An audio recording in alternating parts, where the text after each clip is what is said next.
Hello, everyone. Welcome to Soulprism podcast, where we serve bite-sized nuggets of wisdom for your body, mind, and soul to serve you, the emerging soulpreneur.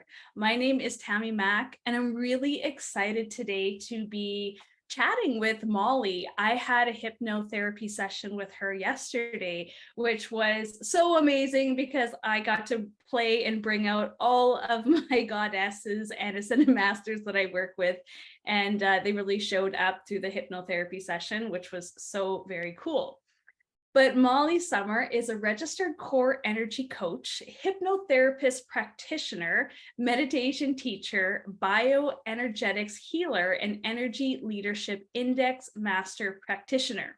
Molly partners with creative entrepreneurs to design businesses and lives overflowing with abundance, purpose, and joy, free from the burdens of the hustle and overwhelm. Unlocking your passions and amplifying your natural energy, enabling you to embrace what ignites your spirit, effortlessly manifesting and flowing towards your dreams. Hello, Molly. Hi, Tammy. Thank you so much for having me here. So wonderful. How did that feel when I read that back to you? Oh gosh. Okay. Full disclosure.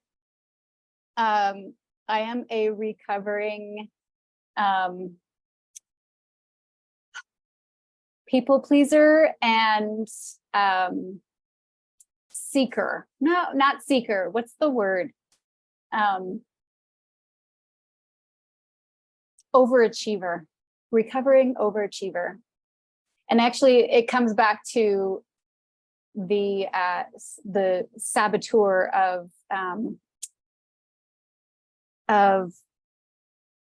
imposter syndrome. Sorry, my brain just had like a little stall out there.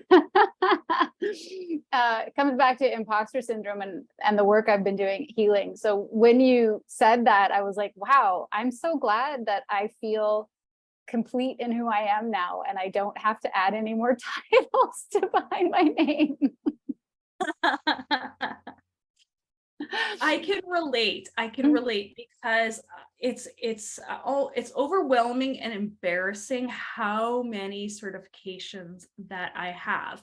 And at the time it was I just want, like, I am a lifelong learner, as I'm sure you are as well. And I was like, it's not enough just to learn it. I need to certify it. I need to be a master. I need to be an expert in whatever it is that I'm nerding out at the time. And some parts of it was this enoughness. Am I enough? I need to have all of these things so that I can feel enough.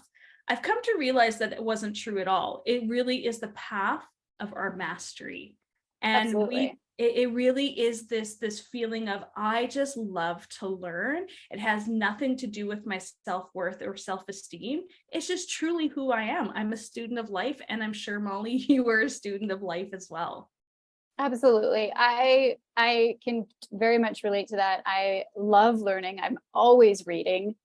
But I will be honest, there was a time in my life where I didn't trust the creative energy coming through me. And so I sought to certify myself in seeking that confidence in what I already knew, right? Intuitively.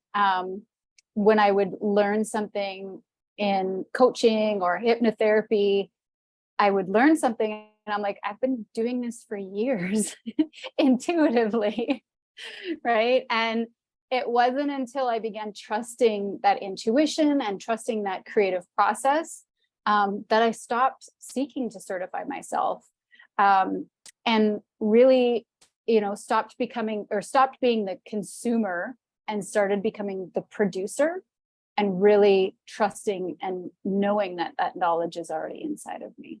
I love that so much. From validation to confirmation, right? Mm-hmm. And seeking validation from others through these certifications so that we have this feeling of authority, when really it was true confirmation. I already know this stuff, and I no longer need the validation of a certification in Yeah. order to know that you are enough. So I love that so much. Yeah, absolutely.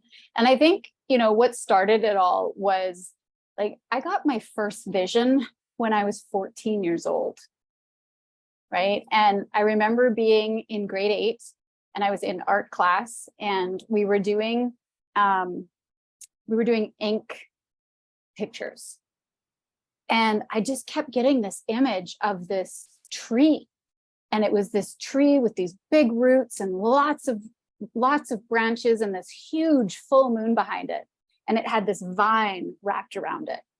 And I didn't know where it was coming from. I had no idea what it meant, but it was something that I had to express, and I had to get out of me.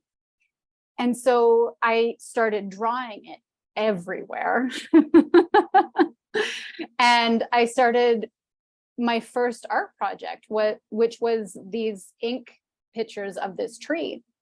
And it wasn't until years later that I started seeing this tree showing up as the tree of life in ancient books.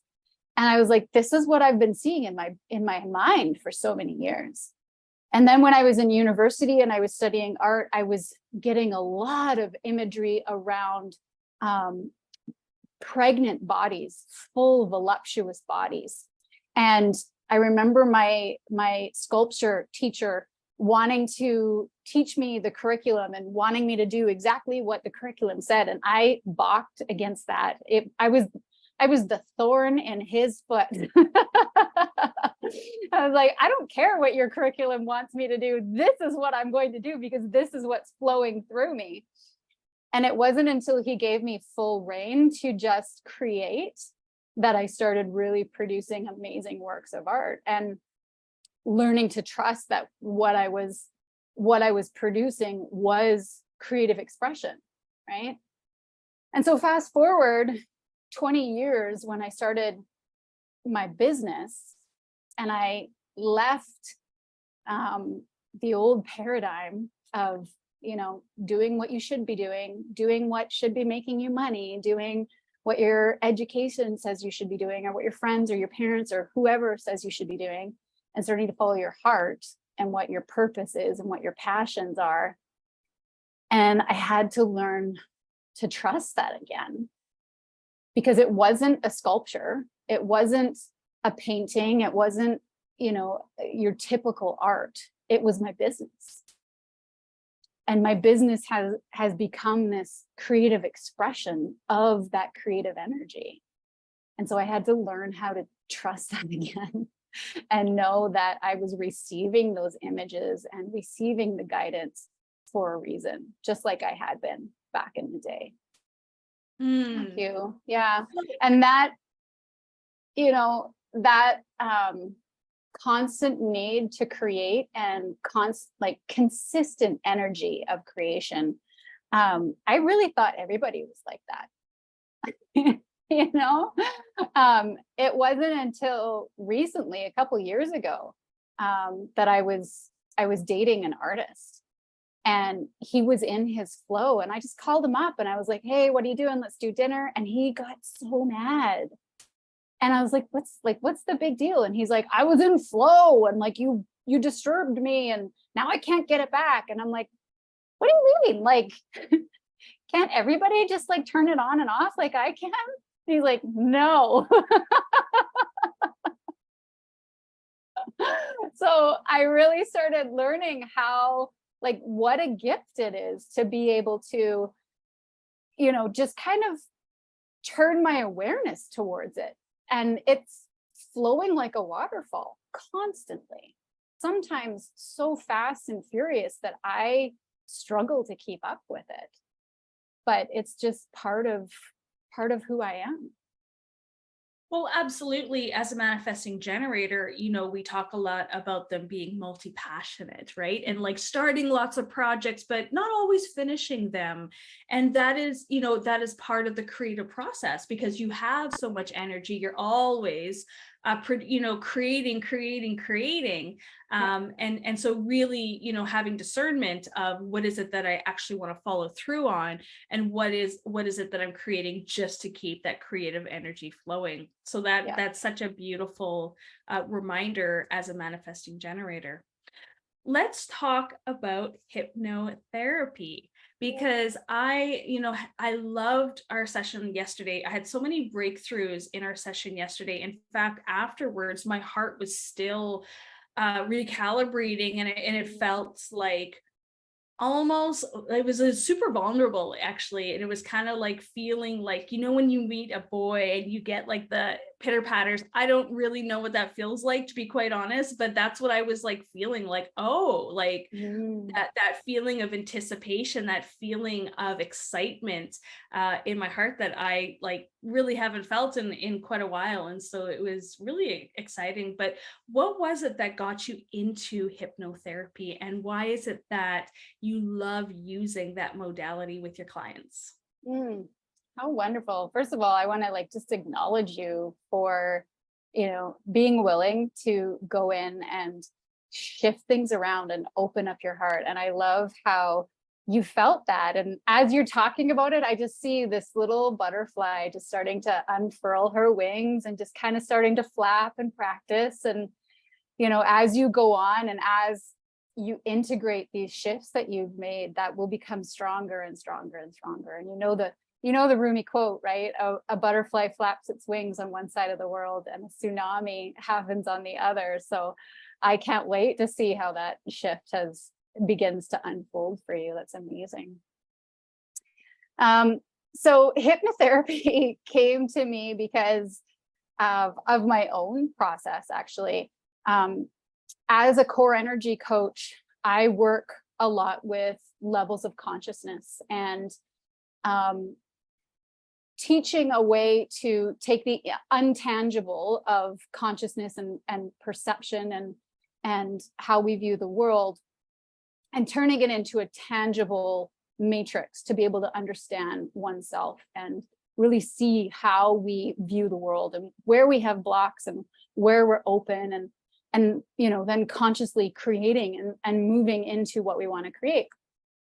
And so over the years, I've been experiencing this in my own life, and I was doing all the conscious creating. I was setting the intention. I was mapping out the strategy. I was following, like, daily, doing the things.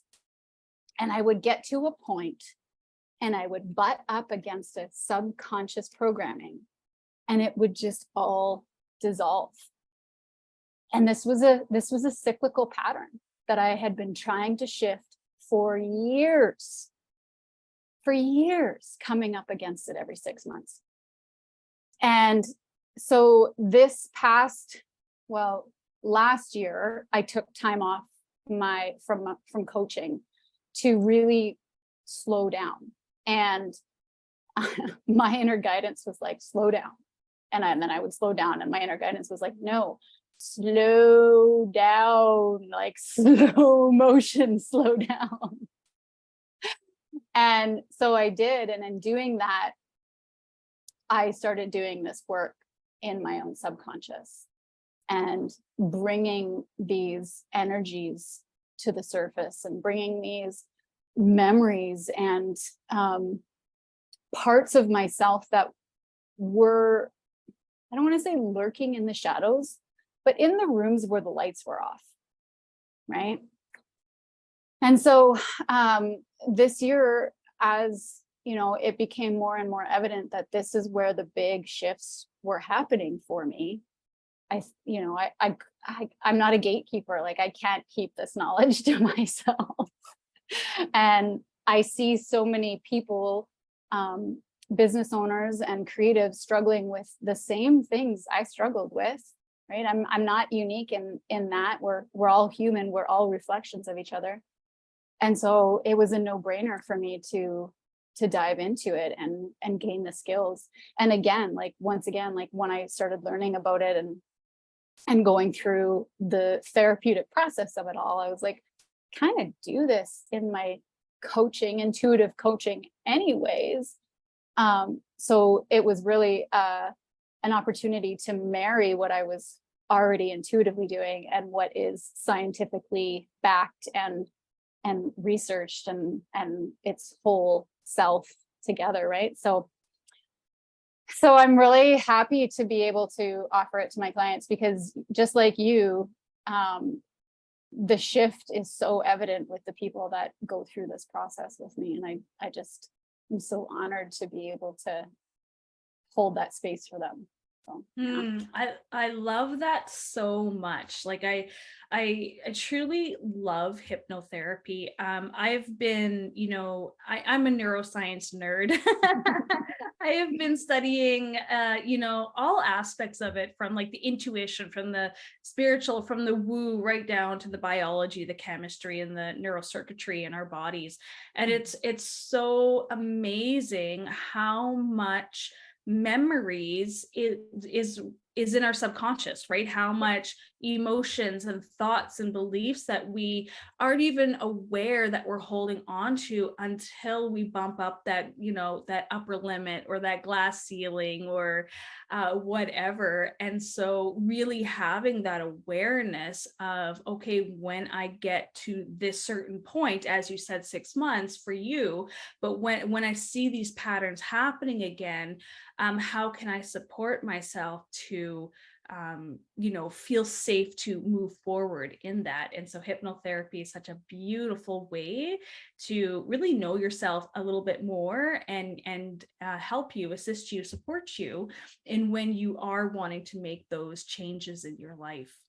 Yeah, absolutely. And it really is, just like being a kid, being afraid of the dark.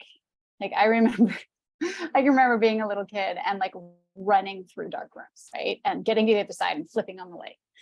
And it really is like that. Like you're afraid of the dark until you turn on the light. And that's what hypnotherapy does. It just shows you that there's nothing in that room to be afraid of. And when you turn on the light, you can see what's there and rearrange the furniture and make it into a space that you love, right? And use it. And yeah, and we have so many things in our subconscious mind that we've been absorbing and turning into beliefs and turning into patterns and turning into self-talk. And it's always amazing to find things that you didn't even know were impacting you. There's a line in one of my absolute favorite songs. It's called Arsonet's Lullaby.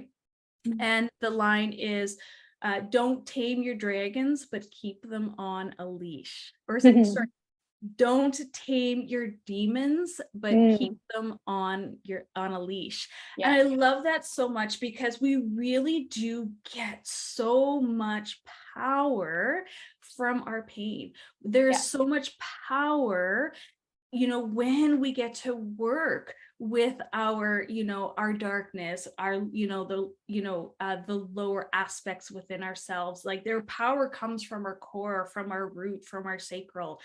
And so instead of running away from it, really coming into that space and really, finding love in that space and really loving yourself. Absolutely. In that space. Absolutely. It's in Tantra, we talk about everything is love and the absence of love, right? And when you go into the subconscious, it's about witnessing those parts of yourself that are absence of that love that you eternally are, and befriending them and welcoming them into the sovereignty of who you are. And it's just such a it's such a identity shift, right? I often see, because in my sessions, I do this practice that integrates this new part of the self into the body. And I often see people bringing that part into themselves, and they bring it into either their heart or their sacral, sometimes into their solar plexus. And you can just see, like, it's like, and their body, their whole presence changes, right? And I can visually see light in people. And so, like, as I see their alignment happening, their skin starts to vibrate like more light, and they just start to radiate energy, and the shift is palpable. And then, like you said, like it radiates afterwards in how you feel, and integrates even more and more after the session is done. It's beautiful. That sounds amazing. So Molly, how can people find you if they want to work with you, if they want to dive in deeper into their subconscious through hypnotherapy? Yeah, you can find me on Instagram at Molly C. Summer, or you can take a look at my website, which is mollysummer.com. Awesome. And I peeked in there. She's got some meditations to do in there as well, which I can't wait to try out. Well, thank you so much, Molly, for being on Soulprism podcast today. It was really, like I said yesterday, I had such a beautiful experience through the hypnotherapy session that you shared with me. I absolutely love coming into the subconscious and learning more and being guided by somebody who is so gentle, so patient, and just knows how to use the right language that gets you deeper into your subconscious in a feeling of safety and being supported and nurtured and loved. So thank you so much, Molly, for being on Soulprism podcast today. Oh, thank you so much, Tammy. It was an honor to be here, and I'm so happy to share everything I know and am with your listeners today. So did you download your human design chart and wonder, what does this all mean? I get it. It can be super confusing when you first download your human design chart. That's why we created a short mini course called How to Read Your Human Design Chart. This is going to walk you through the basics of your human design chart, which is going to get you excited to learn even more about yourself through this beautiful system. So click the link below if you're interested in learning how to read a human design chart.